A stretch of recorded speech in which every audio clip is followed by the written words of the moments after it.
The Redmi 6 seems to do a lot of things right with a smaller form factor, a cheaper price tag, larger base storage, and RAM. And while the upgrades make it look like a good successor to the Redmi 5, the cheaper price tag cuts a lot of corners, and in the end, it's somewhat hard to recommend.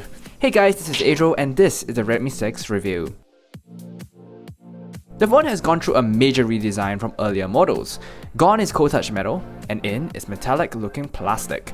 The Redmi 6 looks a lot and feels like a Redmi 5A, stretched up a bit, with its plastic body and feel and the back-facing speaker. It also borrows the camera of the Mi A1 with a horizontal pill housing the new dual cameras. Dual camera bump again. The back-facing speaker is a huge no from me though. The placement makes it easy to get muffled when placed down on cushiony surfaces, and it is solely dependent on the camera bump to give it space to emit sound. The speaker sounds tinny as well and lacks volume. The whole body of the phone has also gotten smaller, with Xiaomi claiming that the form factor is more like using a traditional 5-inch phone compared to the Redmi 5, which is more like using a traditional 5.2-inch phone.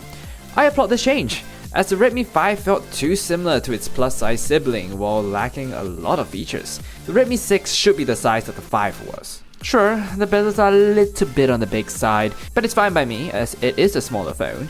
And the phone is uniform all around with the bezels above and below the 5.45-inch 720p plus screen being the same size. I got to say though, I miss the metal feelings of the Redmi's prior, as plastic lacks the cool touch when using it. Sure, you'll probably not notice it anyway, as you slap protection such as a case on it, but it is something to take note of if you use your phone naked. And if you like protecting your phone, you'll be pleased to know that they have moved away from the 2.5D glass with the Redmi 6, and it has a completely flat screen. So you can slap a screen protector easily without worrying about air gaps or anything like that. You might also want to get a case with that as well though, as unlike the Redmi 5, the Redmi 6 comes with no case in the box. It's not a badly designed phone per se, plastic is still good, it fits well in the hand, and it looks alright. I just kinda miss the old design. Looking around the phone, there isn't much interesting things to be seen here. You have a micro USB port on the bottom with mic, slots for SIM and micro SD card on the left, buttons on the right, which are okay, they're neither clicky or mushy. And on the top we have the super loud headphone jack and noise cancelling mic. No IR blaster here, which is a super useful feature that I miss from the 5. In terms of internals, the Redmi 6 seems quite packed. Among the specs, a few highlights are the MediaTek octa-core P22 processor. This is one of the few phones that we've seen out there with it, and it looks quite promising as a budget chipset. 3GB of RAM with 32GB of storage, or 4GB of RAM with 64GB of storage. Yes, finally, the awful 2GB RAM and 16GB storage configuration is gone. But then we look at other parts of the sheet. There's a typical 5GHz Wi-Fi, but 3Ah battery? 5W max charging? Now 3Ah isn't small, but Redmi's have built a reputation of stamina. The battery is 10% smaller than the 5, jumping from 3.3Ah to 3Ah. And the annoying thing is that the Redmi 5 was already 18% smaller than its predecessor, the Redmi 4X and 3S. However, while the Redmi 5 had great battery life due to the Snapdragon 450 and other optimizations, the same can't be said of the Redmi 6. Whether it's the P22 chip, the display, software optimizations, or whatever, battery life on the Redmi 6 is simply worse. Running battery life benchmarks on both the Redmi 6 and 5, both on the latest global stable, shows the Redmi 6 drying up 10 to 25% faster than the Redmi 5, sometimes even more. And it's kind of noticeable going from one to the other. Now to be clear, the battery life of the Redmi 6 is still okay, and you'll most likely get through an average day fine, though you might struggle a tad bit with a heavy day, but considering how much of a battery warrior the previous generations were, this is disappointing. Add on that it charges slowly, topping up at 5W max, it is simply a huge downgrade stamina wise, as it takes forever to charge up. And no, it's not just an included charger, as I've tested it with other chargers as well, never got it to charge faster than 5W. But on the other hand, it never got hot when it charges, so yay. Moving on to the P22 chip, specifications wise, it is a slightly different chip compared to the Snapdragon 450 of its predecessor. The Snapdragon 450 is a lower clock / slightly slower version of the battery's sipping processor, the Snapdragon 625, and has all 8 cores clocked at a max frequency of 1.8 GHz on a 14nm process. On the other hand, the P22 has 4 cores clocked at 1.5 GHz max, and the other 4 cores clocked at 2 GHz max on a 12nm process. Even though these chips are all based off the Cortex A53 core, it's not exactly easy to compare them head to head on paper, due to one having differently clocked clusters and different manufacturing processes. So how is real life usage like? It's okay. Day-to-day performance is good.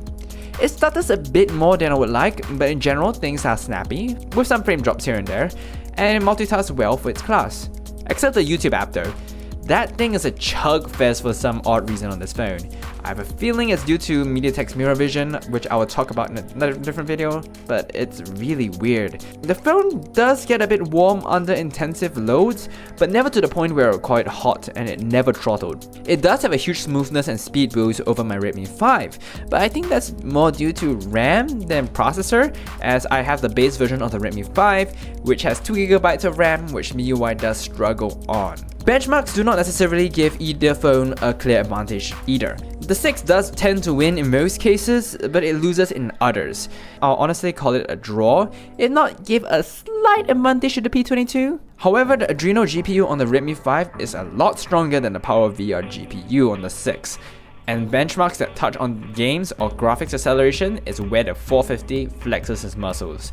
Benchmarks on GPU-rated tasks can obtain 1.5 times better scores, and it reflects in gaming as well. Considering the importance of graphics acceleration in most day-to-day tasks today, you will get smoother visuals and a smoother feeling phone with the Redmi 5 as long as you get the same RAM variant. Another downgrade in the 6 is the screen. It doesn't get as bright as the 5, and the black levels are more grey than black. And in terms of some other things, the vibration motor is kind of loud.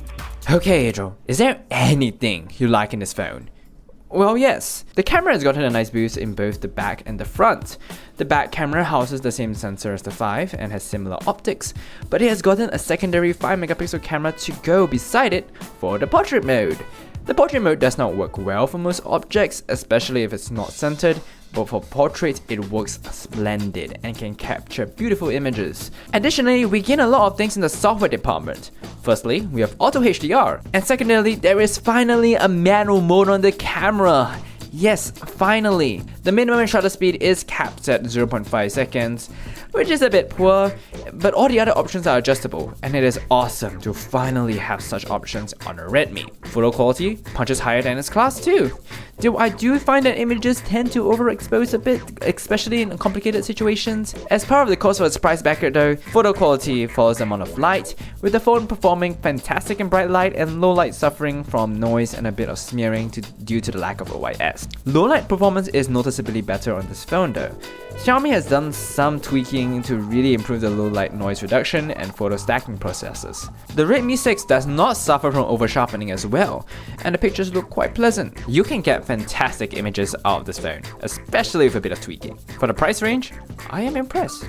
The front camera does drop the front flash, but it gains a wider lens, which is a great upgrade from the tightness of prior generations. Thank you Xiaomi for finally a wider lens on your budget lineup. I really don't mind dropping the front flash. If you really need the front flash, there are apps out there with a screen flash to fix that up. The front camera lacks a bit of detail, but it's still plenty fine. Video mode on the phone is also really good. The camera keeps a constant frame rate in the video like the previous generation, but it gains image stabilization. It works good as you can see here, and you can see the stabilization in the preview as well.